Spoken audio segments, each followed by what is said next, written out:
તો જોઈ લો દર્શક મિત્રો, શું ખરેખર ચૈતરભાઈ વસાવા જેલમાંથી બહાર આવી ગયા? અને ઘણા બધા લોકો તમે જોતા હશો કે અત્યારે સોશિયલ મીડિયાની અંદર સાહેબ એવા પોસ્ટરો મારી રહ્યા છે કે સંજયભાઈ વસાવાને આટલા વર્ષની જેલ થઈ ગઈ, સંજયભાઈ વસાવા જેલના હવાલે થઈ ગયા, સીસીટીવી ફૂટેજ મળી ગયા, ન મળ્યા. ભાઈ સાહેબ તમે આવી ઘણી બધી વાતો સોશિયલ મીડિયાની અંદર સાંભળી છે, પણ સાહેબ તમને હકીકત અને સાચી માહિતી આ ચેનલમાં તમને દેવાનું છું. ભાઈ આ ચેનલમાં તમને હકીકત જ અને સાચી માહિતી મળશે. ભાઈ અત્યારે વાત કરવામાં આવે તો સોશિયલ મીડિયાની અંદર તમને બધાને ખબર છે કે ચૈતરભાઈ વસાવા કે જે અત્યારે વડોદરાની સેન્ટ્રલ જેલની અંદર છે, છેલ્લા 13 થી 14 દિવસથી લગાતાર જેલની અંદર છે, એમના જામીન મંજૂર નથી થતા. એવાની વચ્ચે અત્યારે વાત કરવામાં આવે તો ચૈતરભાઈ જે વસાવા છે ભાઈ, એમની ઉપર સંજયભાઈ વસાવાએ એફઆઈઆર દાખલ કરી હતી. એફઆઈઆર એ રીતે દાખલ કરી કે એક બેન ચંપાબેન કરીને હતા કે એમને ગાળો બોલી, એમને મન દુખ થાય એ રીતના મિત્રો એમને ચૈતરભાઈ વસાવાએ વ્યવહાર કર્યો.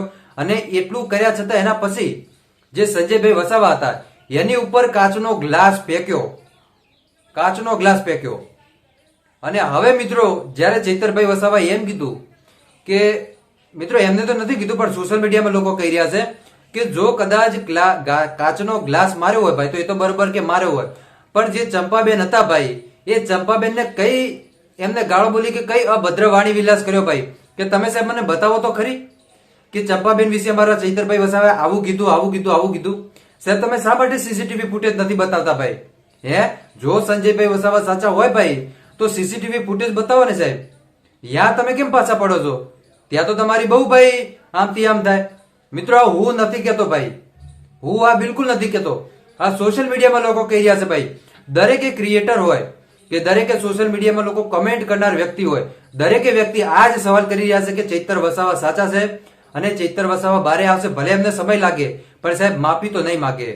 તમને શું લાગે કે ચૈતરભાઈ વસાવા માફી માંગશે ભાઈ? કોમેન્ટ કરીને દર્શક મિત્રો જરૂર બતાવજો.